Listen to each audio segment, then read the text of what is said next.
Coming at you live from DNHQ in beautiful South Pasadena, California. This is the Staying Alive podcast. That's actually what we're called. We're the Blue Heaven Podcast. Sorry, guys, for being a minute late here on the thing, but we're still here. We still have beer. And look, there's a deer. My name is Clint. You can find me as Real FRG on Twitter and Instagram. Crushing it. Yeah, you're real good at that rhyming stuff. You should start a baseball YouTube channel. Yeah, I'm one of them rapists. Yep. One of them rap guys. Pro rapper. Yeah. Guys, my name is Brooke. You can find me at BrookeMe3 on Twitter and Instagram. On today's show, we're talking Game 4 of the National League Division Series with your Los Angeles Dodgers having their backs up against the wall and being real scared and nervous.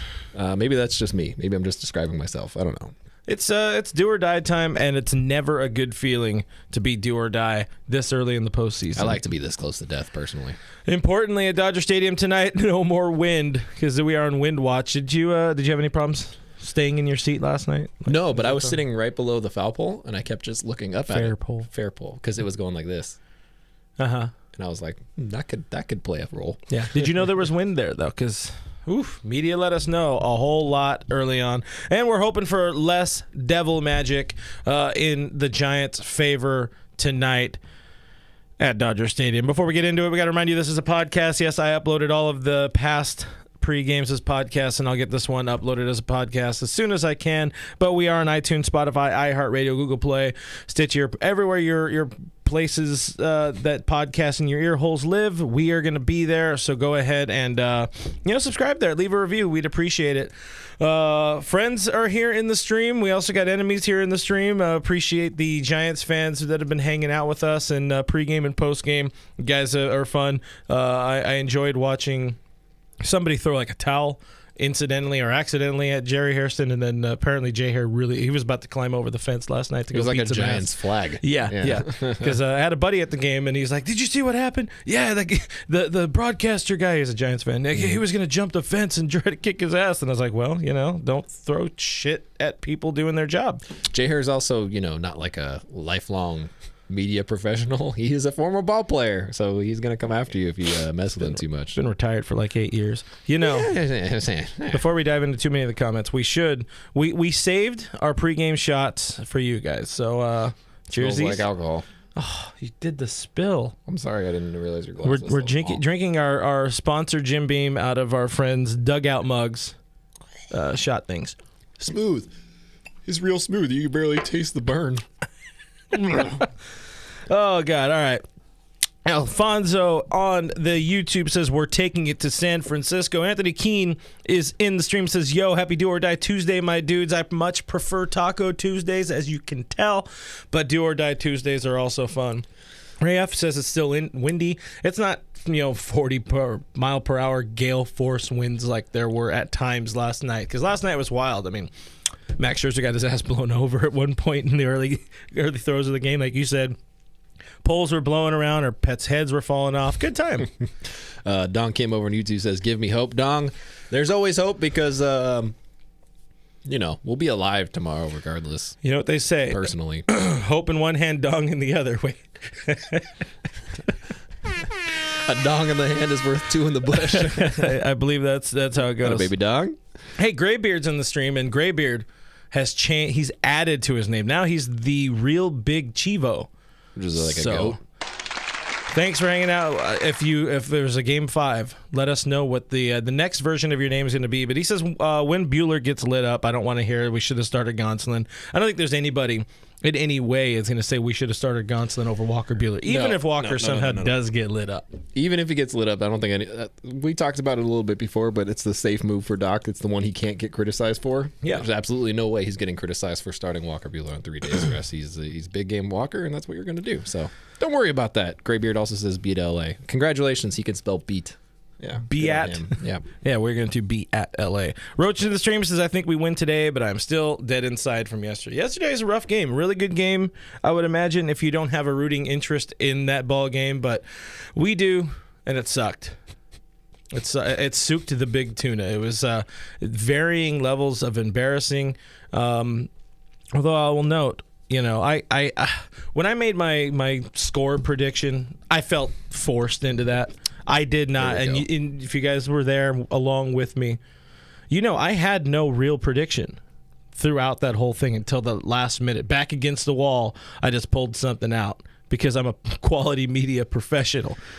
I had basically what I felt is what happened in that game. It could go any which way. I knew Alex Wood was going to shove in some way, and he did, even if it wasn't for the longest amount of time. Max Scherzer came out, kept the team in the game. You really can't expect him to go out there and throw a shutty and also, pitch in a couple of runs himself because they didn't get anything else done. So it's one of those games. It was just going to be one of those games. I don't feel as indecisive as I did yesterday. I feel more decisive today, and we'll get into that later in the show. You're going to hold your prediction. I'm going to hold my prediction. Yep. All right. Well, we're not going to do it. Terry says Dodger fans are jumping off of the bandwagon. Terry, we're not like Giants fans who showed up in 2010, just to watch baseball. We're not quite there yet. We've been suffering Dodgers fans for a long time. We're used to our Dodgers being bad. So nice try. Appreciate you. Terry also says my prediction is all you predictors suck. That's real good grammar there. I also have a Grammarly link for you there, Terry. I got you hooked up. Don't worry about that. We're proud of you there, bud. Appreciate all you people in the stream, except for some of you. Leslie's in the stream saying last night sucked. It's do or die tonight, boys. That it is. Richard Hooker, our friend Dick Hooker in the stream on Facebook saying it's not Halloween yet. So let's get rid of the black and orange. Oh. Yeah, you see. Yeah. You think about I think our friend Douglas brought it up, the fact that if it were somehow to be the Giants to push past us and push past the NLCS, would it be a Astros-Giants matchup? That's a real orange World Series, and I don't think anybody's about that. That just sounds boring and dull. Yeah, who wants to watch that crap, dude? Nobody. Also, the Astros would absolutely light up the Giants. Just saying. The big note. So, do you have do we want to focus too much on yesterday? Because it feels like. You want me to give you the recap since I was at the game? Yeah, what's your recap? Much wind, no hit. That's the recap. That's pretty much all I can tell you. At least give me time to drink a beer. I mean, the energy was zapped out of the stadium. You could tell fans were just like, what the hell is going on? Nothing's happening. I was one of, I think, 3 fans in the stadium that could tell off, from the crack of the bat that Gavin's ball was not out from my angle. So the second he hit it, I turned around and started walking up the stairs because I already knew. I was like, that's not out. People were losing their mind off the bat, absolutely going nuts. It should have been. Well, I just watched, I don't know, was it Duggar in the outfield? Yeah. I don't remember who it was. I looked at Duggar and I was like, that's in. So I just left. He was tracking the wind. So this is the problem. Yeah, sure, the guys did what they were supposed to do. They hit the ball hard, but the problem is you're not going to beat a wall of wind. The thing that hurt me more than Gavin's ball was Mookie's ball. Where Crawford got up there and took it away from him. Because that one off the bat, I was 1,000% sure that was a base hit. I've been told all my life that white men can't jump. What the hell happened? It's the grease in his hair. Oh. Yeah. Makes him slick, aerodynamic through the air. Look. It was a great play. Just wish it didn't happen to us. That was really the dagger in the game, in my opinion. That was the moment the Dodgers were out of the game. Yeah, because right there, you're at least tied. At the very minimum, you're tied. He hit it so hard, I don't think Willie was going to score from there. But then you hope Trey Turner comes up behind Mookie, does some sort of Trey Turner magic behind that. But just wasn't meant to be. CT hit the hell out of the ball in the game. But yeah, the Lux one, he hit it to the worst possible spot, and it did what it was going to do. And that's one of my biggest concerns. Is we've seen it a lot with this team all season. It's that inability to adapt in the game, in the moment. That was a big thing that happened in Game 1. I mean, yeah, sure, Logan Webb pitched a hell of a game, and he was shoving.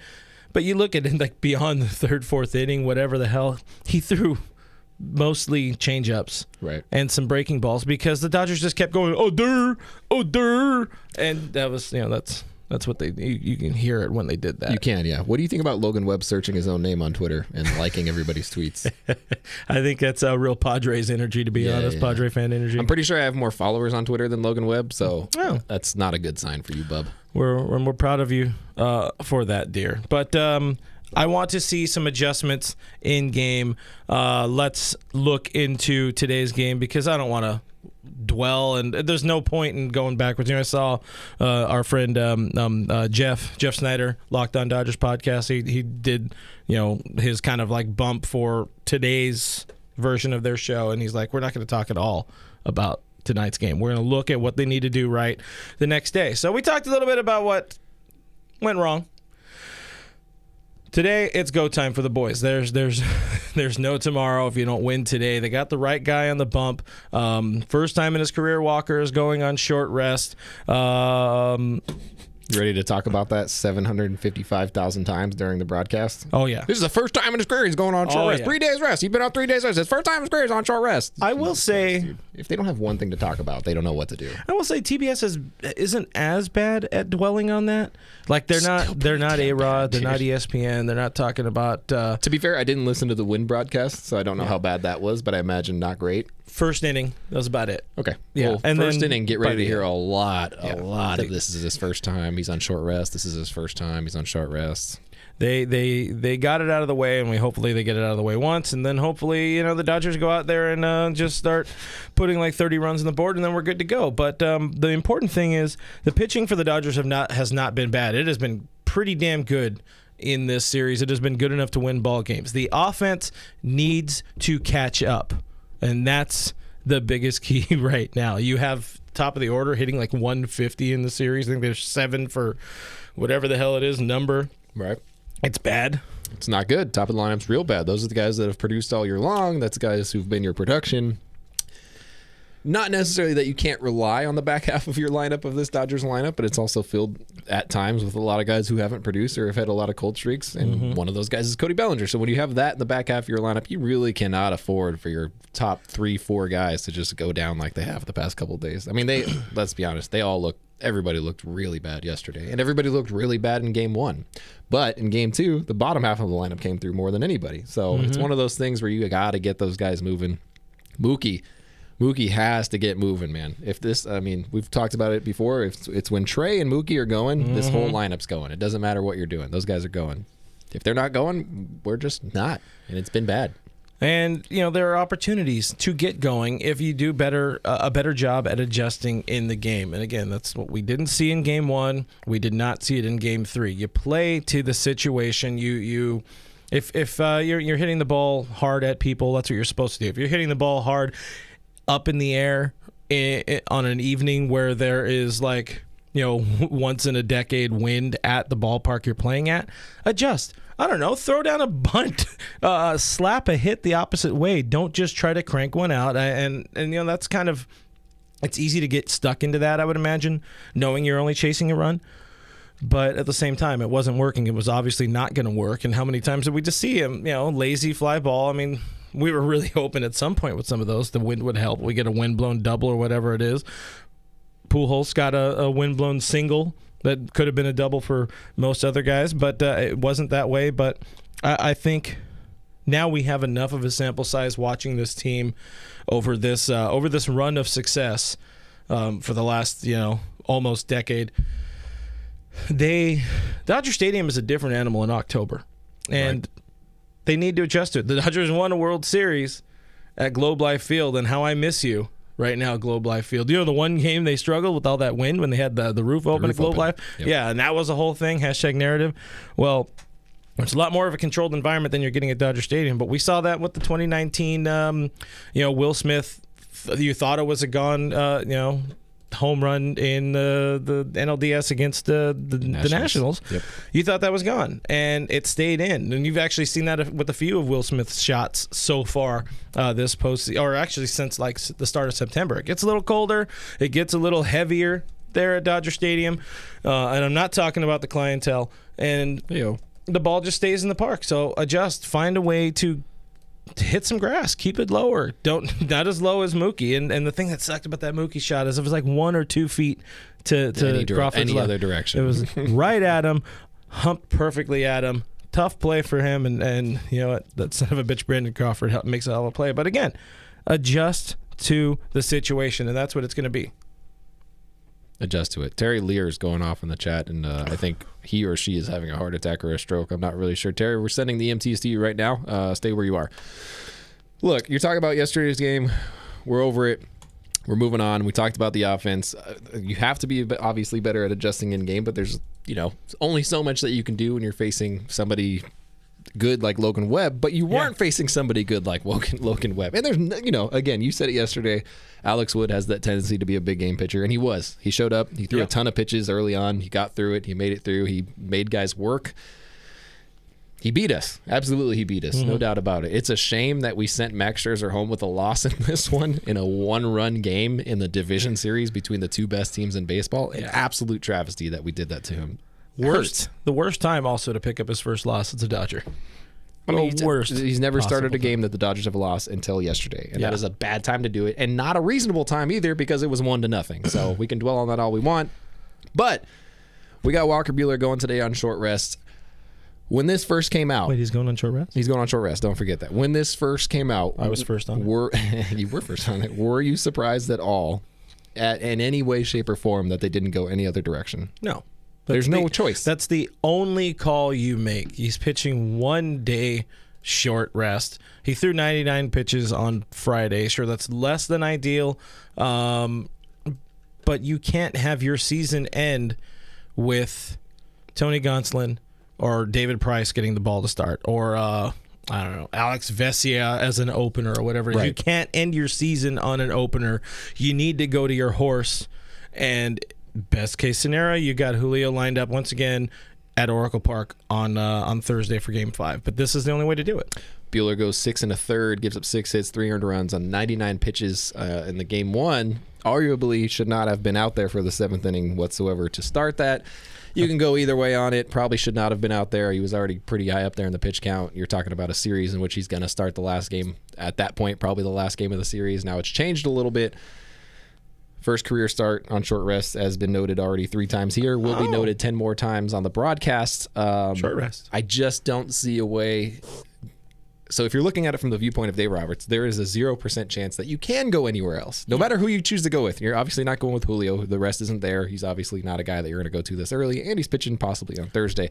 But what are the other options? Start Tony Gonsolin, use an opener, whatever you might do. Any way that he goes, aside from Walker Buehler, he's getting criticized. Even in the win. Even in the win, he's getting criticized. There's no way he's going to walk away from that and people be like, Dave made the right call. The only way that he gets to walk away with people saying, Dave made the right call, is starting Walker Buehler. If Buehler comes in and gives up 5 runs in the first inning, it was still the right call. I don't know how else to frame it for you.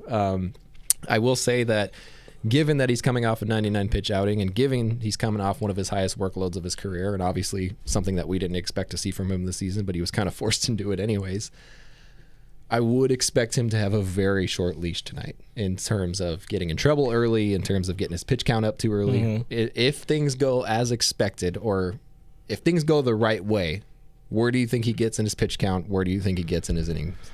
Well, I think he will pitch. He'll keep pitching as long as he's not in trouble. 5-6 innings, I'm assuming, is the target. But if he's, by that point, into the third time through the roster or the lineup, I don't think he goes 3 times through this lineup. I was going to say something that I forgot it, but it was real good. So guys, pretend like I said it, and just go from there. Press the button. Does that work? Yep. All right. But yeah, getting back to what you're saying, it's the right call. This really officially christens Walker Buehler as the de facto ace of this staff with Kershaw gone. He's making his first career postseason start on short rest. Did you know that one? And again, it's the right call. You can't have these other guys on the bump to do things, but I do think they're going to throw everybody. They're going to throw the kitchen sink. I said it earlier. They're going to throw Grandma at him. Whatever they need to do to try to win, which allegedly was what they were trying to do last night. So yeah, it makes sense that Billy McKinney got in the game. Absolutely makes sense. How about that pick to click though? Pujols 2 for 2. Man, I'm good at this. 2 singles? Is that what he finished up with? Yeah, 2 for 2, and then Souza comes in pinch hit with the pinch hit single as well. But a little looper. Things to be positive about. Walker Buehler is a horse at Dodger Stadium. I think he has like a 2.05 career ERA there. 3-2, 2.53 ERA, and 12 career postseason start. He's the right guy you want in this game, and he's going up against Anthony DeSclafani, who by the numbers is the right guy the Dodgers want up for the Giants. On the season, he's 13-7 with a 3.17 ERA, but he is an ERA over 7 against the Dodgers this season. He has an ERA just under 4 at Dodger Stadium for his career, and an ERA just under 6 against the Dodgers in 12 starts over his career. However, his last outing, he shoved 6 scoreless innings, 2-hitter. Right. There's a lot of numbers there to put together. But I think over the course of his season, they've hit him well. It's like 22 earned runs in 25 innings or something ridiculous like that. He has not been very good against the Dodgers. I think when they got to him the first time, he had been like one of the best pitchers in baseball up to that point, and then the Dodgers dinged him for 10 runs in his start. So it's one of those things that could go really either way, but if you're looking at who they're going to face, they're looking at potentially who you could be facing off against in the Giants rotation. That's the best case scenario for the Dodgers. I just don't see anybody else you would want to face in this particular instance. I would say Alex Wood, but obviously we saw what he did last night. We don't want that again. I know, that was the thing I was laughing about when you said yesterday about the, on paper, this is a matchup that makes no sense. You should win. Scherzer, Alex Wood against a Hall of Famer. Well, how did the Dodgers not win that? Well, 1-0. That's how they not win that. It's because Woody learned how to do this with L.A. Spent, 5 of the last 6 years in L.A., spent a lot of time in that postseason bullpen, in the rotation, whatever it is, just being on the bench. Dude learned how to win. And you're seeing that with every Dodger right now in the postseason. Kike is killing it. Verdugo, even though he didn't ever play on a postseason roster with the Dodgers, he's out there killing it. And Jock it's finally got a start today because apparently the Braves have no idea what they're doing. But against a lefty. Again, pitching has not been the problem for the Dodgers. They've given up 5 earned runs the entire series. You win when you give up only 5 earned runs in an entire series. Problem has been the lineup, like we said. Top of the lineup is not getting it going. Dave is doing what he can today to spark the lineup, and we see some changes. Cody's back in the lineup at first base. And the big one, Gavin Lux is in center field. He was a spark plug. He was a spark to a stagnant lineup in September, and now he'll be called upon again. Did you have a problem with his first base decision? No. I personally did. Really? Who would you have gone? Against DeSclafani?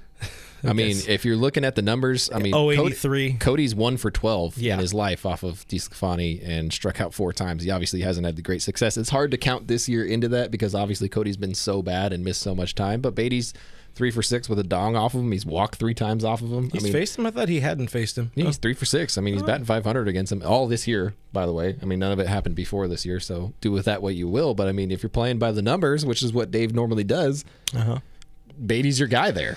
And it might be one of those situations where Dave looks at it and goes, Beatty off the bench is the guy. There's one guy where Dave Roberts does not go by the numbers, and that is Matthew Beatty. Is his name Matthew? Matthew Thomas Beatty. Thomas. Oh. No respect. That's 2 Bible names. Way to go, Matthew. I mean, as long as Billy McKinney again doesn't touch a ball, touch a bat, anything like that, I'm pretty good. I would bet $5 Billy McKinney gets in this game. I'm not taking that bet. It's 100% going to happen. Take that bet. 100% going to happen. But how do you feel about Gavin Lux starting for the first time in like a week and a half, 2 weeks? I thought he should have started game 2 after we lost game 1, honestly. I think, obviously it's hard to say because I'm such an AJ Pollock supporter. I think he's a great dude. I think he's a great ball player. I don't think the dude has it when it comes to the postseason, and there's something to be said about that. But I do think that, throughout the year he carried us. And so in Dave's mind, he's earned that opportunity. He's earned the opportunity to be in there. He's earned the opportunity to get starts. Fully agree. However, I don't necessarily think that he should be in there on a daily basis right now. He just doesn't look good. He doesn't look comfortable. We're talking about 2 games where the whole lineup sucked. So it's hard to say like somebody should sit in that lineup. But when you're looking at how he takes his at-bats, how comfortable or not comfortable he looks in the box right now, it doesn't look great to me. So put Gavin in there, a guy who can spark the offense, a guy who has speed, can burn you, can do things like that, can take the extra base, can steal a base, can lay one down and get on if he needs to against the shift, whatever it might be.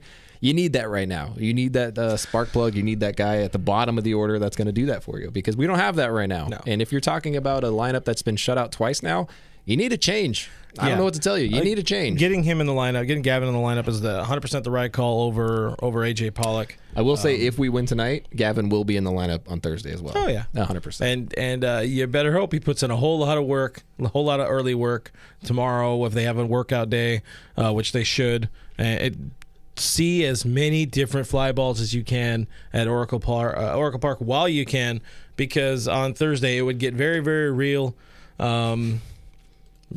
real quick if you go out there and drop a baseball. But lineup wise, again, let's look into it. Mookie Betts, Corey Seager, Trey Turner, Will Smith, Justin Turner, Gavin Lux, Cody Bellinger, Chris Taylor. All in all, a good looking lineup on paper. Guys who have produced at the highest level at different points in time. Just not that much so far this postseason. I'm frustrated. I saw a comment earlier talking about Matt Beatty being a no-show. He had his shot. There it is.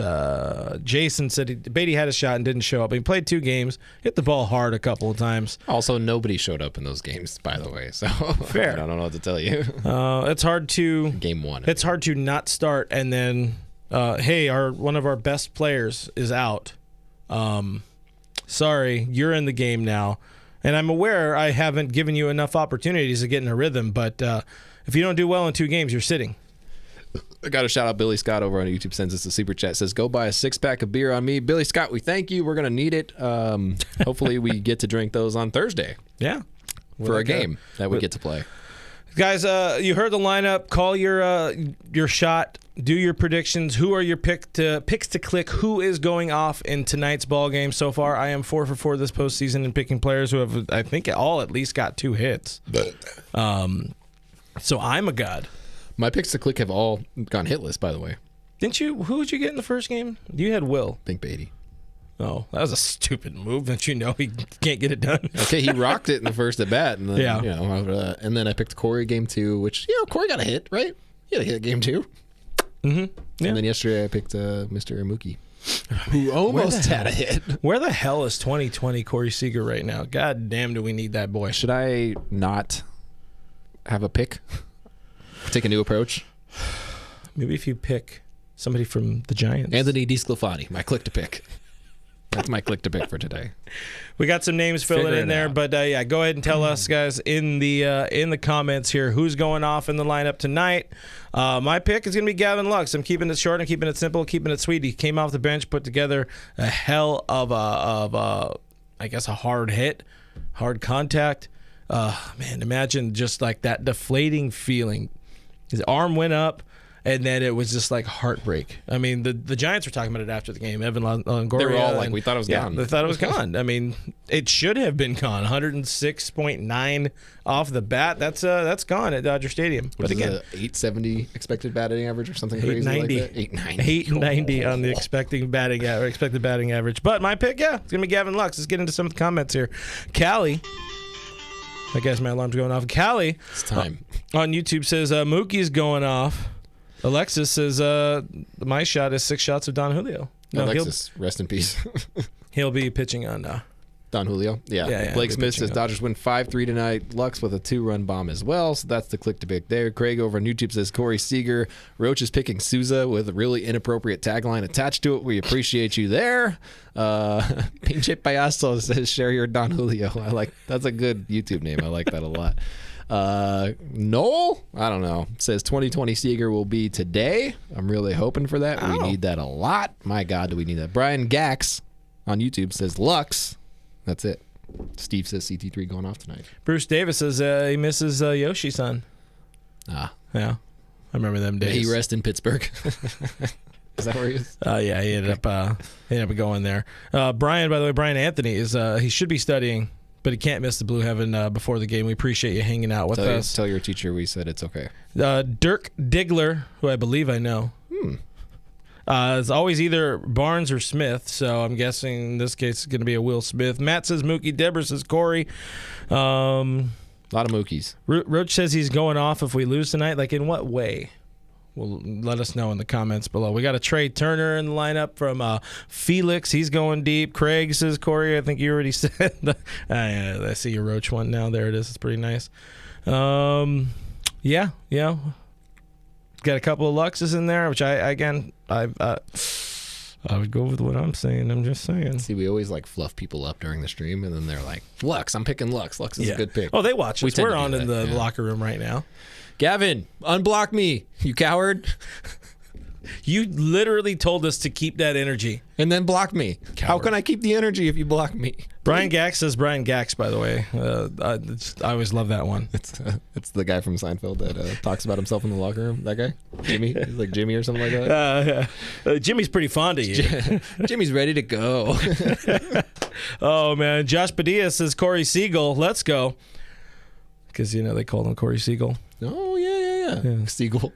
V-Track says Walker will come through tonight and go 7 2 unearned runs to secure the win. I would not be surprised to see those unearned runs. They have not been playing overly clean baseball throughout the postseason. Dave Luna says Mookie has got to go off. He's got to be pissed. Yeah, don't let the Mookie get hot. Don't make him be angry either, because you don't see him be I don't know if it's showy. You don't see him get that kind of emotion too much, but This is my favorite one, by the way, and we'll probably end on this because this is the most perfect thing. Dan says no bombs tonight, but great runners in scoring position batting, and that's all we need. I don't give a crap about dongs tonight. I need great RISP. ECT. Hey, respect. Dong, don't you listen to him. We should make a respect shirt. RISP ECT. Respect. Hey, Eddie, somebody get on it. Eddie, respect. Finally, I reached out to some of the fans, and while I go through some of these, give us your final score predictions now, and then we'll get out of here. It's a longer show today.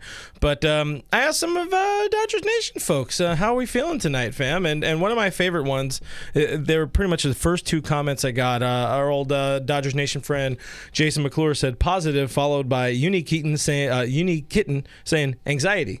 I feel that in my nuggets. I feel that 100% positive anxiety. Aren't you so glad to be getting this, though? I mean, think of somebody like the Angels. Their season ended in what? May 2011. In May 2011. But there's a fair amount of positive. There's a fair amount of negative. Our friend Tati says she's ready for whatever. Check back during the actual game, and that's cheating, I think. J9 is still angry after yesterday, but they thinking that they can actually pull this off. I feel pretty good. Our friend Henry, your friend Henry, former enemy turned my Henry. Friend. This is the one I really enjoyed. A lot of people enjoyed it. Folks, the devil winds have subsided. This team, our team, is battle born and tested. A new script will be written tonight. We win tonight and the series LFG. Being positive, Henry, we appreciate the positivity, because I do feel more gooder about tonight again. You can't not feel good about Walker effing Buehler in the postseason against Anthony Desclafani, who is a dude. He's a jag, in my opinion. Yeah, pretty jag in my opinion. Pretty jag. He's very old jag off. He's a very forehand-esque jag these days. But I'm gonna let you lead it off. What's your final score prediction? I'm not doing it. You're not? I'm not doing a click to pick. I'm not doing a final score prediction. We got to change it up, man. I mean, in the same way that Doc needed to change the lineup, we are going to change the way that we do things around here. So I will not be making a prediction. I can. You can. You've been good about it. Yeah. I don't know the score yet, but I know the Dodgers win. And I'm feeling somewhere in that pocket 4-2. That was a good one to pick. I didn't mean to pick that one. Go place money on that one. And if I don't make you money, you could just at me. I'm at BrookMe3 on Twitter and Instagram. But let's get into some of these predictions, and then we'll go ahead and get the hell out of here, because I got to fight through traffic to get back to the place I was just at. Yes. What do we got? Where are they at? I'm in a bad spot with the comments. 5-1. Alondra says 5-1 Dodgers on Facebook. Flip says amen. I agree. I don't know what for. Anthony says, I heart you, Brooke. Oh, Anthony. James. This is a hard. I can't make one. But James Cooper says 3-2 Dodgers. Extra innings walk-off. That would be fun and nightmare fuel. Don Kim says 100% positivity. Chewy says Dodgers win 1947. They're going to score a lot of runs. 19 million runs to one run. So Walker really is going to blow it, not getting the shutout. And that's that's pretty unfortunate, because you want to make sure you get that shutout in there. Anyway, more of them. Roach says 420-69. Always a professional. Harzoid on YouTube says 6-2 No Mo FOMO says, I'm scared, as are we all. That's the fun part of this one. David says we needed a 3-0 lead in the first inning.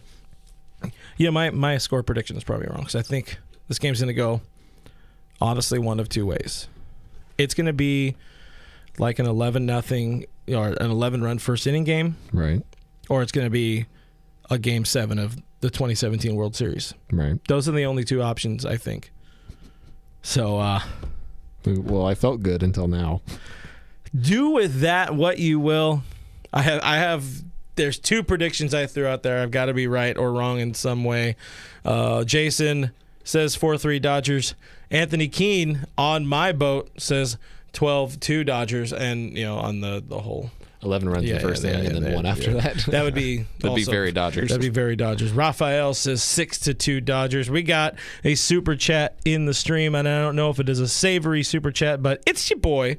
Sends us a $5 spot. Says if Buehler gets shelled, fans will be mad. If Roberts pulls him early, fans will be mad. All we know, fans will be mad.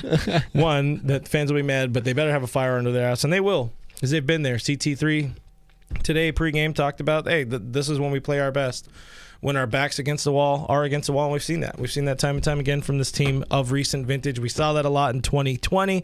We saw that a bit in the wild card. Feel good about your Dodgers tonight. And if I'm wrong, boy, did I pick a bad time to be wrong.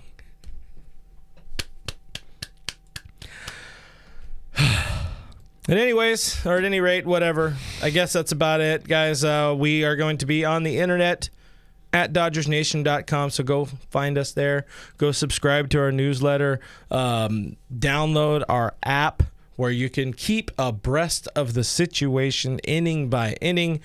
And follow along with our Twitter play-by-play. Subscribe to our YouTube channel on youtube.com/DodgersNationTV. Subscribe to our podcast on iTunes, Spotify, iHeartRadio, everywhere your podcasts are available for free. We live there, and we die there, I guess. You said abreast. Be loud, Oral told us all to be loud. Loud Oral. Let's go. If there's one thing I like, it's Oral. Yep, loud Oral. Guys, I'm at Brookmeat3. This guy over here is at RealFRG. We're on Twitter and Instagram. We're at Dodgers Nation on Twitter and Instagram as well. Follow along all postseason long. Hopefully, be on tonight. Oh, please God, be on tonight. We are really, really hoping for beyond tonight. Thank you guys for being here with us. Thank you for your comments. Thank you for your questions. Thank you for your super chats that you dropped. For those of you that did, we appreciate y'all. Go Dodgers. Let's beat some guy whose name Anthony Tortellini. Goodbye. Join Doug on the postgame show too. Okay, bye.